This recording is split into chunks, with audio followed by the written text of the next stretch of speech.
ডাক্তারবাবু ডাক্তারবাবু পোঁদে পয়সা ঢুকে গেছে। কি করে ঢুকলো? নিখিলবাবু।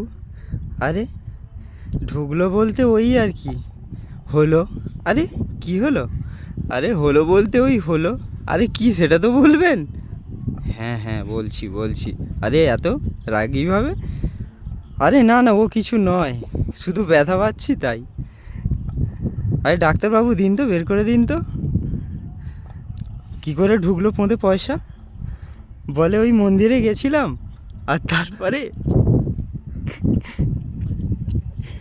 হঠাৎ দমকা হাওয়ায় ইলেকট্রিকের পোস্টার ভেঙে পড়লো, তারপর ছিঁড়ে ফিড়ে অন্ধকার হয়ে গেল, ইলেকট্রিক চলে গেল, আর খানিকক্ষণ পরেই শুরু হয়ে গেল একেবারে। আরে কি সেটা তো বলবেন। আরে ওই যে হাওয়াতেই আমার ধুতিটা পিছন থেকে উপর দিকে উড়ে গেল, আর তারপরে শুরু হলো তো খেলা। আরে খেলা কি খেলা? আরে খেলা বলতে প্রণামী বক্স ভেবে পোঁদে ঠেলে পয়সা ঢুকিয়ে দিল অন্ধকারের মধ্যে। আরে আপনি কিছু বললেন না? আজব তো মশাই। নিখিলবাবু চড়ে বসে এই একেবারে বলছেন। আরে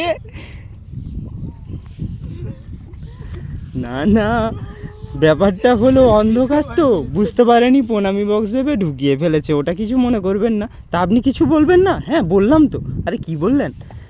আরে বললাম তো যে প্রণামী যখন দিলি তা ঘন্টাটা বাজিয়ে দিলি না?